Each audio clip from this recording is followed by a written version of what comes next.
We should be streaming on the Facebook. What's up, Facebook? Hello, world. What's up, Brittany? Hello, Anthony. How are you? Fantastic. I am going to share this to Keller Williams page quick if you want to get us started. Sure. Just welcoming everybody back. This is, I would say, maybe our fourth or fifth Facebook Live, reviewing The Millionaire Real Estate Agent, which is a book by Gary Keller. And it really serves as an operations manual or guide for anybody who is in real estate, and not just real estate agents, but investors can follow this as well. It's a guide in building your team to a level where you can step out of the business or step aside and let others run it. It's called Millionaire Real Estate Agent because it's a guide for a real estate agent to build a team to get to $1 million in net commissions income. Now, obviously, that would mean that you need to bring in $2 to $3 million in gross commissions income. That's the size of some brokerages. The teams and brokerages have used this model to get to that level for decades. So it's pretty important. It's obviously been proven. And what I think is really cool is that it allows us to map out our own journey. How do we say this, Brittany? Of life by design versus default. Yeah. So anybody with their individual strengths and weaknesses can use this book and this guide to help them get to whatever level they want to get to. Maybe they don't want to be a millionaire real estate agent. Maybe they want to be an agent that makes $100,000 to $200,000 per year, but does it with great work-life balance. This guide applies to those people at those levels as well. That's the greatest thing about it is it teaches us each one of the steps and each one of the levels that we have to get to in order to achieve whatever our dreams are. So Brittany, what is today's Facebook Live about? So today we're talking about the budget model. And I'm pretty sure every time we do this, I end up saying, oh, this is my favorite model. I really do think that the budget model is probably my actual favorite model. I don't know how, but. Well, and I say that because, I mean, I helped teach Financial Peace University, which a lot of that is budgeting. And budgeting is what I feel like gave me as a person financial freedom. And so people always say like, oh, budgets are so restrictive. I think budgets give you the freedom because they tell you what you can do. Yeah. And instead of you being like, oh, can I afford this? Or, oh, I spent too much and now you're in debt. All this trouble can come from not having a budget. So I think that's why I love budgets so much. And the cool thing is I follow Dave Ramsey a lot. So people who know me know that I like Dave. And it's funny because as I read MREA, there's a lot of parallels with what Gary says and what Dave says. So I just find that intriguing, and it's probably why I geek out a little bit on the budget model. Well, give me one of those examples. Give me an example of how they parallel. So Gary Keller says, to lead with revenue. So a lot of folks, I think you have to go into all this debt to start a business or to scale your business. And the truth is, if you follow the system step by step, you can build your business as you bring in money. So you don't have to spend more than you make. You don't have to take this risk of biting off more than you can chew, putting yourself in trouble for maybe bankruptcy if things don't work out. He teaches you how to do it without getting yourself in all this stress and all the things that come in with owing people money. Right. My least favorite saying is you have to spend money to make money. Right. Now, there are some truths to that, but what we teach is that you have to grow in order to spend money first. Right. Growth doesn't always happen by just going and spending more money. Doesn't even happen by leading with spending money. So we're going to talk about that a little bit, I'm sure. How do we lead with revenue? How do we know when is the right time to invest in your business or invest in hiring somebody? There's definitely a process or method to when you hire and when you spend money. But I really love what you're saying, I should say, and I really love what you're saying is that the principle behind any of those methods is you have to lead with revenue. Mm-hmm. If you lead with expense, meaning you decide to spend before you know you're bringing in, it's a recipe for disaster. Yes. And I liked, because a lot of times people, when you're paying your bills, whether it's personal or business, it's like, this expense. I wish I didn't have to pay for this, or it's just not fun, right? Seeing your money go out for things that you don't necessarily want.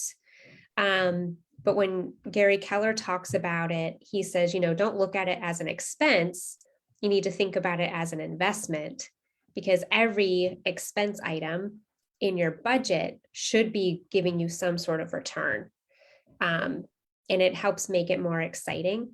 And that's actually something I started doing in my personal life. A couple of years ago when I got into the business was like, when you pay your electric bill, instead of being like, I have to pay the electric bill today, it's, man, I'm grateful that I could afford to pay my electric bill. And thank you, electric company, for giving me the power to my laptop so I can write these offers. And it started just changing your mindset, just makes it not as a negative experience. And it's funny how those little things can add up.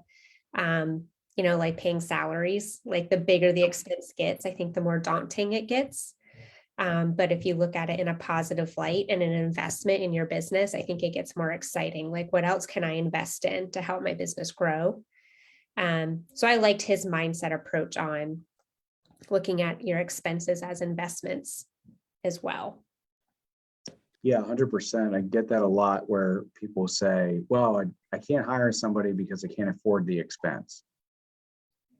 So right out of the gate, that's mindset. Yep. And whether, if you said that, you're right, no matter what. So if you're approaching it with that mindset, then you're absolutely right. You can't afford to hire that person. I like changing the frame of reference or the perspective to saying every hire is an investment.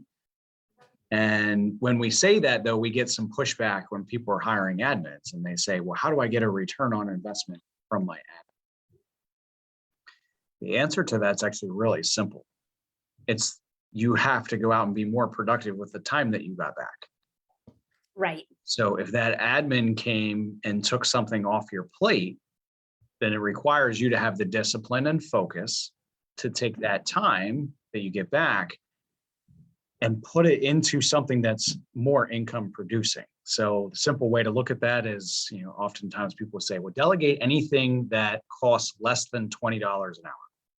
Because as an agent, you should be making $100 an hour or more.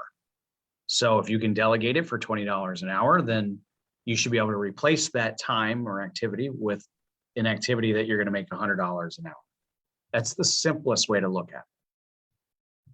The challenge, I think, becomes when people look at the 350 agents, look at the 350 things that they could be doing on a daily basis. They're not really sure which one's worth 100 or which one's worth 10. I think that's where the challenge comes in. And that's where a budget model can help, even just looking at it and saying, well, if I'm to hire there, does that get me the time to put into other areas, or would I have to spend money in other areas in order to be more productive? We can go into that in detail. What are your thoughts about investing in a new employee? I think, well, first of all, I think that you were right when you said, if you're going to invest in an employee, then you have to make sure that the time that you get back, you're using to grow your business in other Right. ways, whether it's lead gen, going on more appointments, things of that nature. And I feel like you can't, if you're hitting a wall where you're busy, but you can no longer grow because you can't take on more. I think at that point, you can't afford not to hire an employee. Otherwise, you're just going to be spinning your wheels. And that's where I think agents start to feel burnout, and they start to feel like they don't have work-life balance. Yeah. That's a great point. So there's some folks out there that have an immediate growth problem, like they're turning down business because they're over capacity. It's a perfect example. So in that case, you're actually inhibiting your growth or return on investment by not hiring. Very well put. Yeah. And I think that's when you get the repetitive, like, I'm busy. And I feel like that puts you in danger of actually losing business, because if you're turning it away, people start to notice that. Oh, John's too busy. He sent my friend to this other agent, and now they're going to start sending all their friends to that other agent. Or John's not returning my calls. John must be too busy. So I That's definitely John Doe, by the way. We're just no specific John. No John. specific John. All the Johns listening, is that that would be me. Great point. Yeah, I think so. Well, let's just stay there real quick. What are some other signs that somebody should hire or make a change in their budget? I think they need to make a change in their budget if they're not getting the returns that they're looking for. I think a lot of times agents spend a lot of money on marketing, but they don't know, and yet they don't know what their return really is on that marketing. That's a great point. So one of the reasons to have a budget would be so that you can track to see that you're on target. What might be some other good reasons for us to have a budget or a budget? We call it a budget model because we want you to measure what you anticipate, come up with the model, then track and measure what you anticipated versus what is actually happening. And that way you can make the adjustments you need to make in order to get back to the goal or the model. Right. So what are some other purposes of having a budget model that you can think of? I think that's what helps you scale. Yep. So, and it answers the questions of, well, what can I be spending my money on? What I liked about Gary's budget model is everything's based on percentages. So if you follow his percentages, it doesn't matter how big or small your business is, the percentages are pretty similar. So, you could look at it and say, well, I'm only spending, let me just look at this list here. I'm only spending 5% on salaries.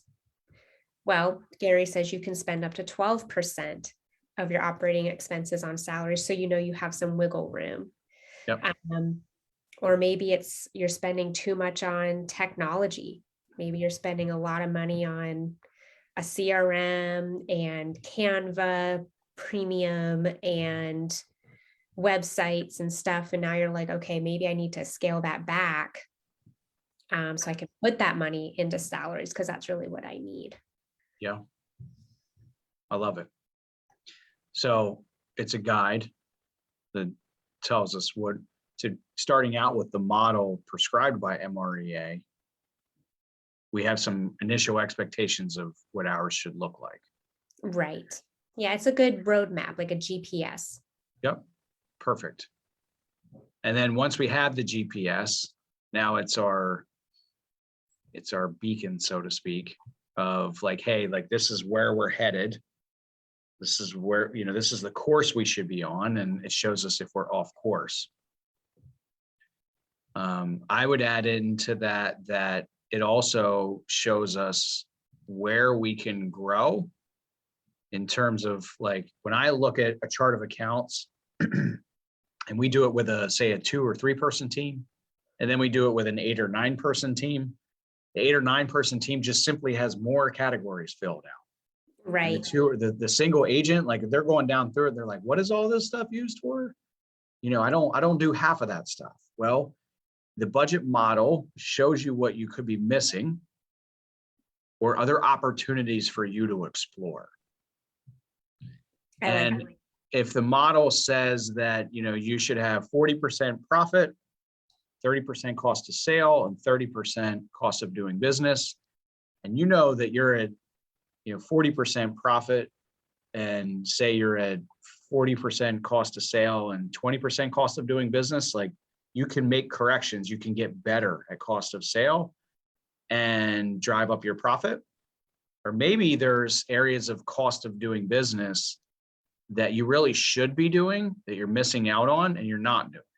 Right. Like that business model I just explained to you sounds to me like they don't have an assistant and they don't have a transaction coordinator, and they have high cost of sale, which means maybe they have a few buyer's agents that are closing the majority of their business, and they're just lacking some resources.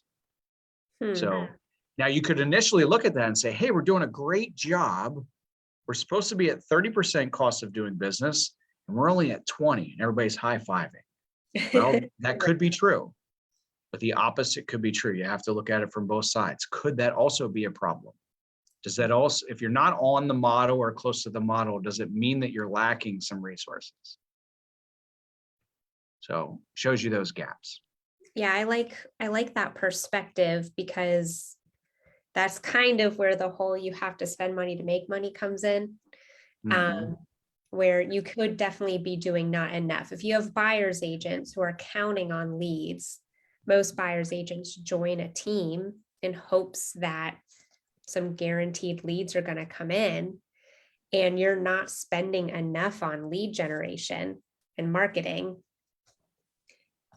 you might end up failing your buyer's agents, which creates turnover. And then your profit will go down, because now all of a sudden you have all these clients that you don't have time to work with. So I think it just helps keep you stable. Yeah.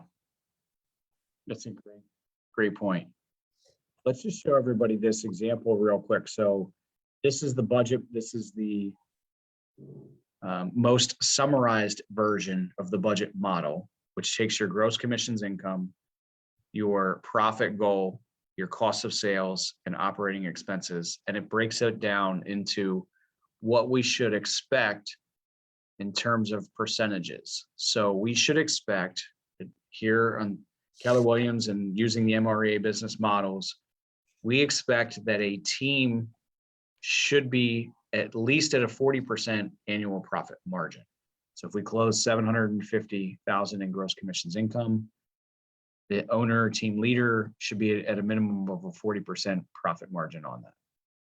Cost of sale includes, and it's cool, you can just hover over this and it shows you what they are, but that would be splits to agents, splits to the market center, and then anything that's transactional. So if you pay an ISA, a percentage of the transaction, percentage of the commissions, that goes in here. If you pay a transaction coordinator a flat fee per transaction, is also in here. But that range should be somewhere around 30%. Okay. Now, this is assuming the team leader is closing on their own transactions, and obviously at 100% commissions on those, and that's considered in this 40%. And if a buyer's agent's at 40%, 35%, 50% commissions, that's going to be down here, and as well as the broker's commissions as well. So let me actually use a live example that I had the other day. And this was,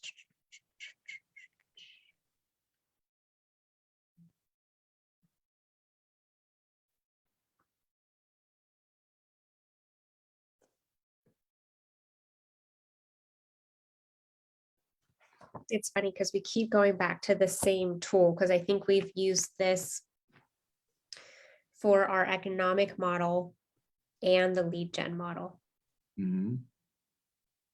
So here's a live example of a team I coached the other day. Commissions were roughly, and it's actually a little higher than we were, but I just want to show you the breakdowns. Commissions were roughly 536. Profit goal for the team leader was around 200,000.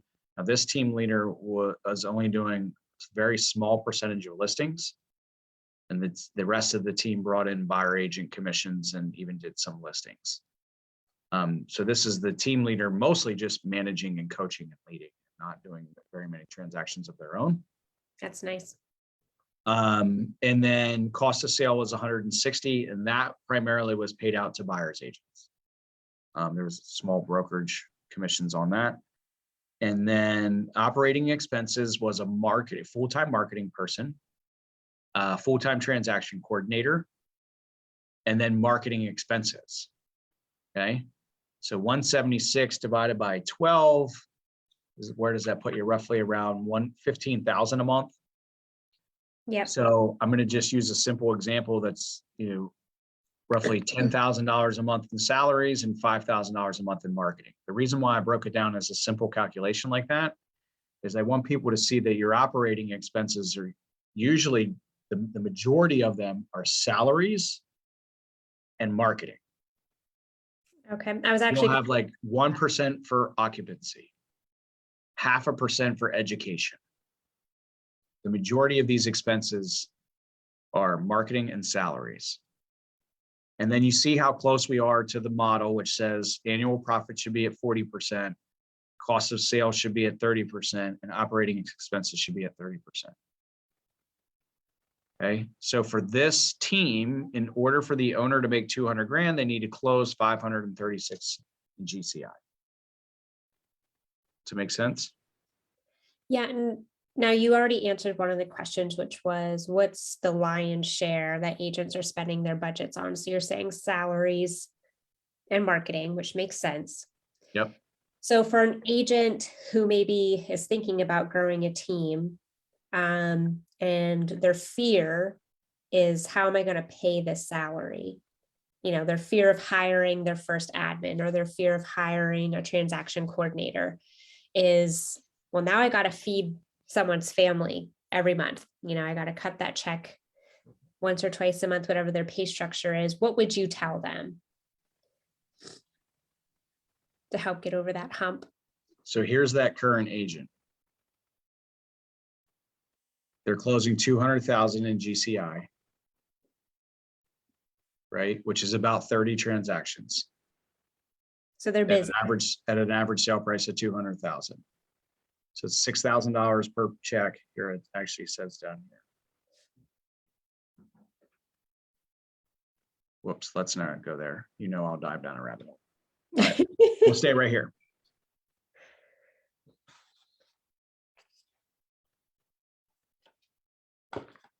There I have average commissions to 7,100. So average commissions to 6,000.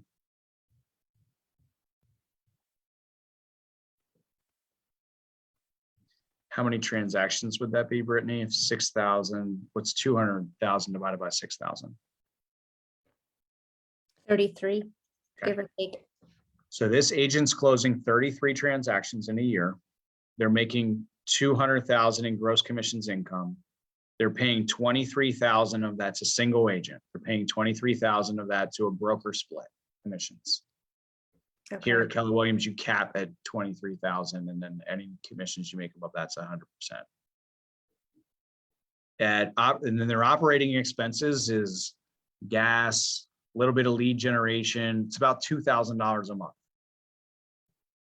It's, again, here at Keller Williams, all your technologies in one system for $50 a month, $25 a month. So there's not websites or anything like that.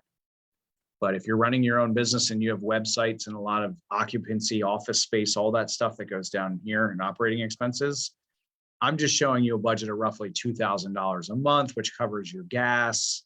It covers some miscellaneous systems, your licensing, all that stuff. Okay. Now your question was, how does this single agent know when they can hire? Mm-hmm. The profit model says that you're at 75% profit, so you're good there. you can just take some of your profit, and as long as you're at 40%, you can hire somebody. But this agent doesn't want to lose their $150,000 in net income. Right. So they're not ready to give away any of this profit right now. Okay. So the question is, how can they protect this 150,000 and still add expenses down here? So my first question would be, how much would that person cost? Well, the admin's going to cost me $3,000 a month or $36,000 a year. I say, okay, that's great. So 36,000 puts you at 53,000 here. 63. 63. Okay. Now, when I just simply add the expense in, you can see my operating expenses are still below 30%. So I'm still good there. Yep. Now I can go out and I can keep my $150,000 in profit if I go out and sell an extra $36,000 in commission, make an extra $36,000 in commissions. Again, pretty simple, right? Mm-hmm. So all I had to do was sell 6 more homes and I'll stay at the same profit. Okay. Now, the situation I'm explaining to you is this is a person who wants to hire somebody to maintain their same profit and get work-life balance back. Got it. So the answer for that person is go out. If you hire this admin, can you go out and sell 6 more homes? And the answer should be yes. Right. Okay, so this admin, what are they doing? What are they taking off of your plate so that and then what are you doing with that extra time in order for you to sell 6 more homes? Or can this admin do enough lead generation for you to sell 6 more homes? Okay. Yeah, that makes complete sense. I had to walk you through the work-life balance example first, because that's what I find most people are pursuing.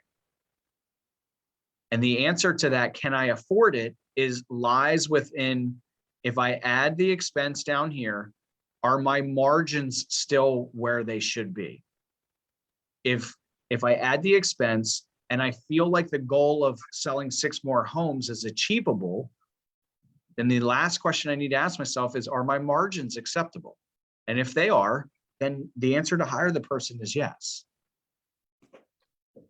Now, if I came in here and I said, hey, like I can add that expense, but I don't think it's going to let me sell 6 more homes, then it's going to be an expense and it's going to come right out of your profit.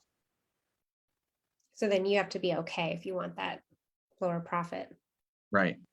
But maybe you are okay with that if it means work-life balance, more balance with your family. So let me just give you the example where if this person was at $100,000 a year, okay, and their GCI was 150, now their profit's 100, and they say, I'm burnout. I'm burnout at 25 transactions. Can I hire somebody? You say, what's that going to cost? And you add their $36,000 in here.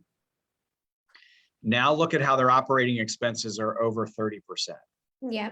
So the answer for this person is no, you can't hire somebody because it made your operating expenses over 30%. You see the difference? Yeah. Okay. Now this is somebody who's simply hiring to get work-life balance back and keep their same profit. Let me give you an example of somebody who's hiring and they want to grow.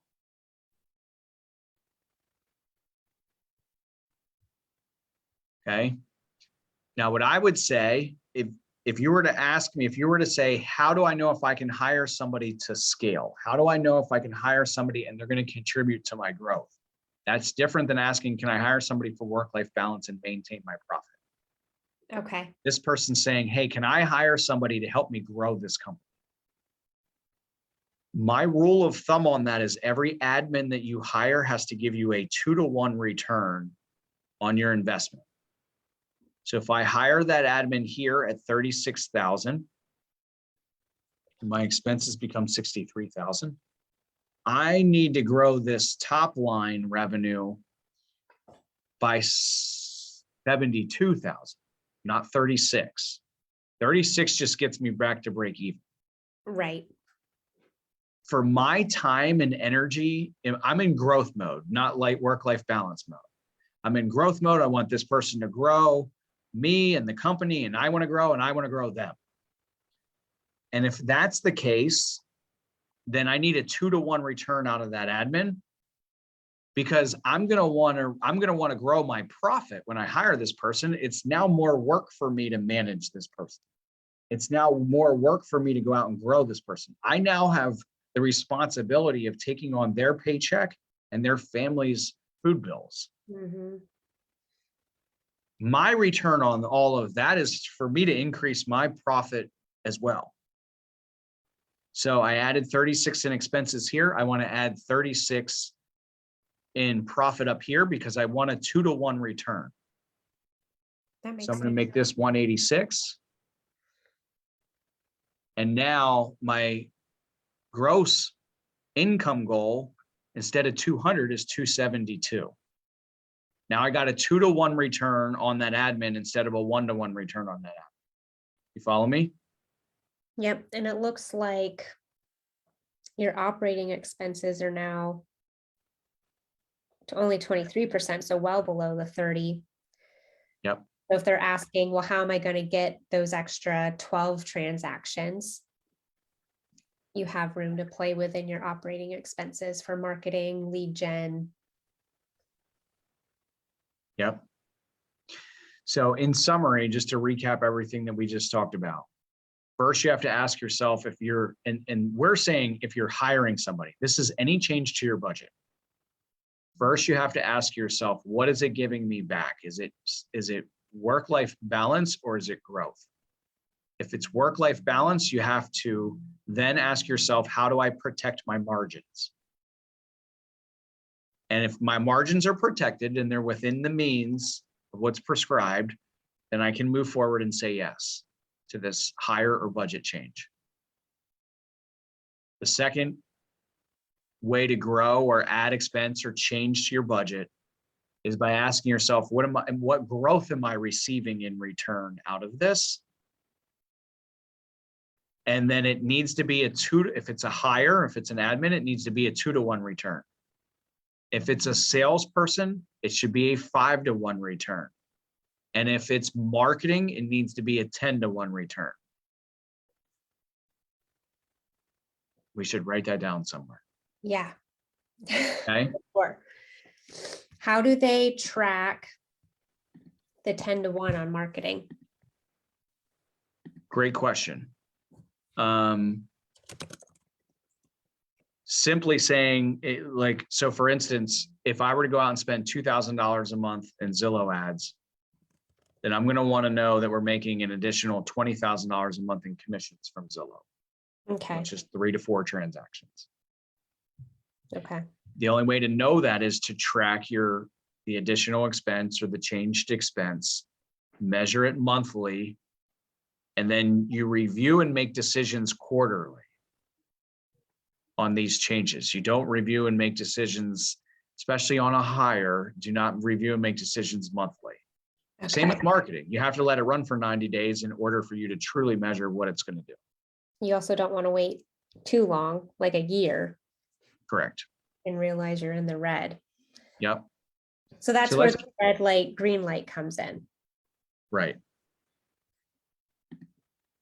Yeah, and I know we were showing you guys what it looks like.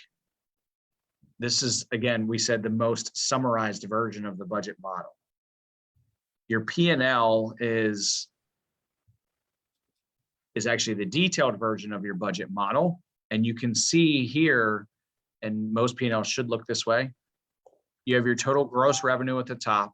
Then you have cost of sale next, again, on your P&L. It's also known as cost of goods sold. And then you have what is considered your gross profit. And then you have your fixed business expenses below that. And this is a summary of all of those, which is, salaries and lead generation are your two biggest categories. Then you have occupancy, which is any leases or rent, education, supplies, communication technology, automobile equipment, insurance, and other. Those are the summaries. Okay. Okay. So this is a more detailed version than what we just looked at. You can see the categories. That's a summary. Now, Keller Williams prescribes a full chart of accounts, and your CPA will love it if you use that word, chart of accounts, because they're like, wow, somebody actually took the time to put this into categories that I can use for a tax return. Right. Which will make your tax prep bill cheaper when you come prepared. Bingo. So you see, this is a much more detailed version of commissions paid out and cost of sale, a much more detailed version of salaries. Are they executive? Is it management, administrative, et cetera? I won't go down through each one of these lines. But here's the part that I like about, I said earlier, what's the purpose of a budget model? It's to maybe show you some areas that you're missing. How often we can come to this and we say, oh, like, hey, you're right. I'm not even doing events. Right. And then all of a sudden your budget model was a reminder of what lead generation is. But if your lead generation, let's say your lead generation budget, so if we go back to this and we notice that your operating expenses are really low, let's say they're at 10%, then I know right away you're not spending money on leads and that you have a lead generation problem if you're trying to grow. Because you're just, your operating expenses at 10%, that means you're not spending 10% in marketing. Okay. No, that makes sense. Like if you want to grow and scale, you do Yep. have to do more of the activities that you're currently doing. You can't market the same and then expect more deals to happen. Oh, and then look, right here it says, like, here's your benchmark. 14 total compensation should be around 14%. Total lead generation should be around 9 or 10%. So it gives you the categories in the budget or the amounts, that benchmarks that you can use in your model. Occupancy, like you said, I think was 1%. Communication and technology should be less than 1%. So if you're one of those teams, or even an agent who has Boomtown and Commissions Inc., and you're paying for all of this technology and CRMs, and it's 5% of your budget, the budget model says, hey man, you're out, that's out of whack. You need to fix that. And you're also stealing 4% from something else.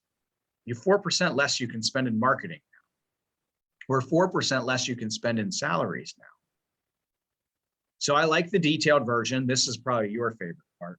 Yep, this is my favorite part because it lets you know, this is what I mean by freedom.